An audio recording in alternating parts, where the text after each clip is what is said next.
Selama bertahun-tahun, Israel dan Amerika Serikat berusaha meredam laju program nuklir Iran.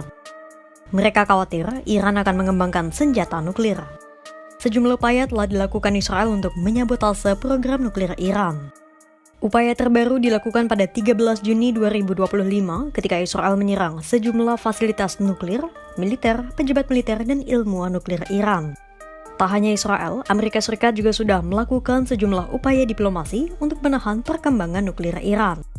Pertanyaannya, kenapa program nuklir Iran begitu ditakuti Israel dan Amerika Serikat?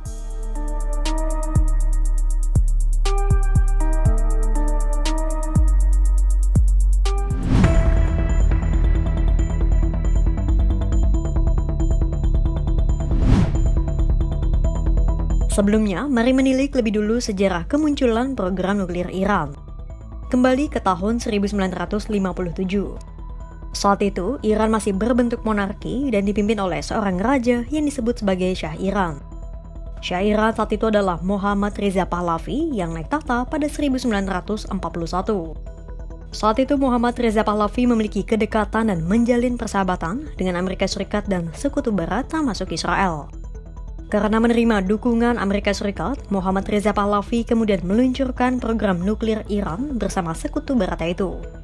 Program nuklir sipil Iran dan Amerika Serikat diluncurkan pada tahun 1957. Namun 2 dekade kemudian, terjadilah revolusi Islam pada tahun 1979. Revolusi yang dipimpin Ayatollah Ruhollah Khomeini itu menggulingkan dinasti Pahlavi dan mengubah Iran menjadi Republik Islam. Ayatollah mengubah pemerintahannya menjadi anti-Barat. Sejak saat itu, Amerika Serikat menarik dukungannya, termasuk dukungan pada program nuklir Iran. Meski Amerika Serikat menarik dukungannya, nuklir masih berada di tangan rezim Ayatollah. Amerika Serikat dan Barat khawatir teknologi nuklir yang ada di Iran akan dimanfaatkan rezim Ayatollah untuk membuat senjata nuklir. Tapi, benarkah rezim Ayatollah memang menggunakan teknologi nuklir peninggalan Amerika Serikat untuk membuat senjata nuklir?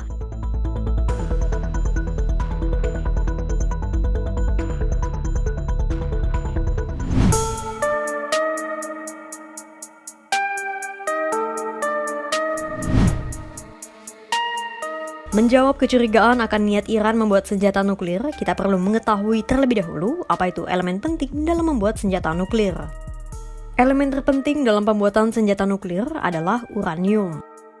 Untuk membuat senjata nuklir dibutuhkan uranium yang dimurnikan sampai tingkat kemurnian 90%. Proses untuk memurnikan uranium itu disebut sebagai pengayaan uranium. Pada umumnya, uranium alami yang baru ditambang termasuk dalam jenis uranium-238. Sementara, uranium yang bisa dimanfaatkan untuk kebutuhan energi nuklir adalah jenis uranium-235. Dari sebagian besar uranium alami yang ditambang, 99,3%-nya adalah uranium-238. Dan hanya 0,7%-nya adalah uranium-235. Itulah mengapa dibutuhkan proses pengayaan uranium untuk memisahkan uranium-238 dengan uranium-235. Proses pengayaan dilakukan dengan cara mengubah uranium alami menjadi gas, lalu diputar dengan kecepatan tinggi dalam mesin bernama sentrifuge. Sentrifuge bisa memisahkan gas uranium-235 dan uranium-238. Semakin banyak proses pengayaan dilakukan, semakin tinggi juga kadar uranium-235 yang bisa didapatkan. Supaya uranium bisa dimanfaatkan untuk kebutuhan energi, setidaknya diperlukan pengayaan sebanyak 2 putaran untuk mencapai tingkat kemurnian 3,6% hingga 5%. Karena uranium yang bisa dimanfaatkan untuk kebutuhan energi memerlukan kadar uranium-235 sebanyak minimal 3,67%. Namun, untuk membuat senjata nuklir, setidaknya dibutuhkan uranium dengan kadar uranium-235 sebesar 90%. Untuk mencapai kadar uranium-235 sebesar 90%, dibutuhkan pengayaan setidaknya hingga 5 putaran. Semakin canggih mesin sentrifuge, semakin cepat dan efisien pula pengayaan bisa dilakukan. Iran memulai pengayaan dengan model sentrifuge IR-1 dan kini Teheran telah mengoperasikan ribuan mesin model canggih seperti IR-6 dan IR-9.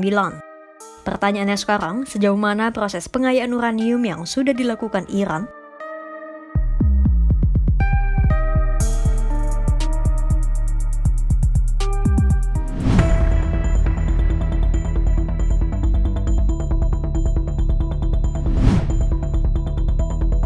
Pada awal tahun 2000-an, Badan Energi Atom Internasional atau IAEA menemukan jejak uranium dengan tingkat kemurnian tinggi di fasilitas nuklir Natanz. Saat itu, Iran sempat berhenti melakukan pengayaan, tapi melanjutkan kembali pada tahun 2006. Iran bersikeras pengayaan itu dilakukan berdasarkan perjanjian mereka dengan Badan Energi Atom Internasional atau IAEA. Karena Iran ngotot tak transparan soal programnya itu, maka sanksi internasional pun dijatuhkan selama bertahun-tahun. Hingga akhirnya pada tahun 2015, Iran menyepakati Joint Comprehensive Plan of Action atau JCPOA bersama 6 negara. JCPOA itu diprakarsai oleh mantan Presiden Amerika Serikat Barack Obama. Dalam perjanjian itu, Iran yang sudah melakukan pengayaan uranium hingga tingkat kemurnian 20% harus menurunkan dan menjaganya di tingkat 3,67%. Iran juga harus mengurangi stok uraniumnya dan menghentikan penggunaan sentrifusia. Imbalannya, Iran akan dibebaskan dari sanksi internasional. Tapi pada tahun 2018, Presiden Donald Trump menarik Amerika Serikat dari JCPOA dan sanksi terhadap Iran kembali dijatuhkan. Iran pun kembali melakukan pengayaan pada uraniumnya. Sejak saat itu, IAEA telah melaporkan sejumlah perkembangan pengayaan uranium yang dilakukan oleh Iran. Pada awal 2019, Iran telah memurnikan 149 kg uranium hingga tingkat kemurnian 3,67%.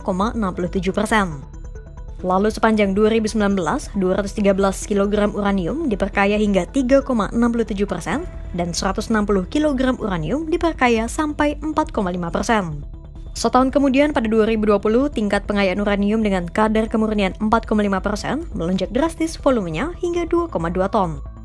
Pada tahun 2021, Iran mulai melakukan pengayaan uranium hingga tingkat kemurnian 60% sebanyak 18 kg. Sejak saat itu, uranium dengan kadar 60% yang dimiliki Iran terus meningkat secara bertahap. 62 kg di tahun 2022, 128 kg di tahun 2023, dan 182 kg di tahun 2024. Hingga akhirnya pada 2025, Iran setidaknya memiliki uranium dengan tingkat kemurnian 60% sebanyak 409 kg. Dan disinilah sejumlah fasilitas nuklir yang dimiliki Iran.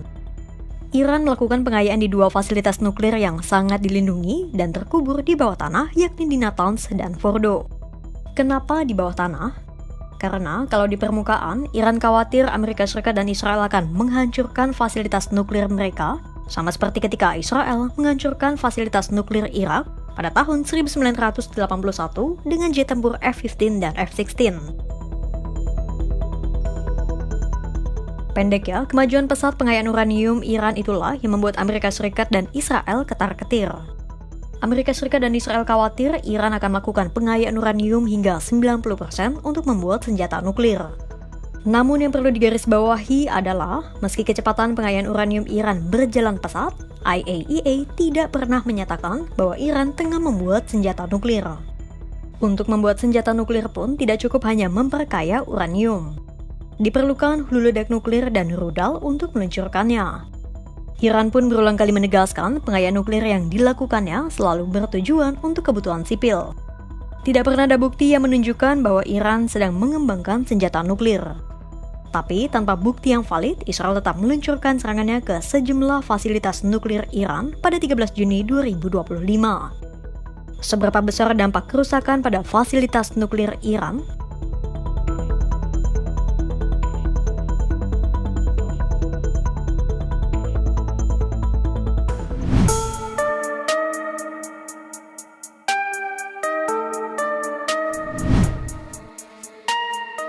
Dalam rekaman video yang dibagikan Associated Press, serangan Israel pada 13 Juni 2025 menyebabkan kebakaran di dekat fasilitas nuklir Natanz. Tidak diketahui secara pasti apakah serangan itu menghancurkan fasilitas pengayaan uranium Natanz yang berada di bawah tanah. Pasalnya, untuk menghancurkan fasilitas nuklir Iran yang terkubur di bawah tanah, dibutuhkan bom penghancur bunker. Dan hanya Amerika Serikatlah yang memiliki bom itu.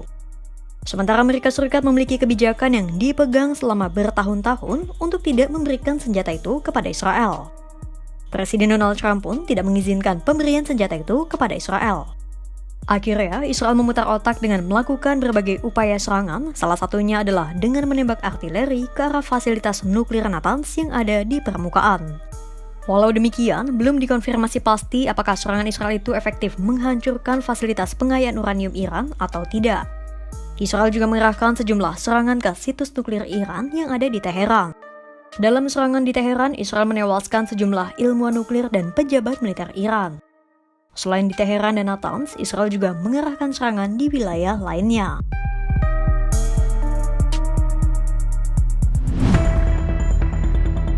Selama lebih dari 6 dekade, program nuklir Iran telah berubah dari simbol kemitraan dengan Barat menjadi ancaman yang ditakuti Israel dan Amerika Serikat.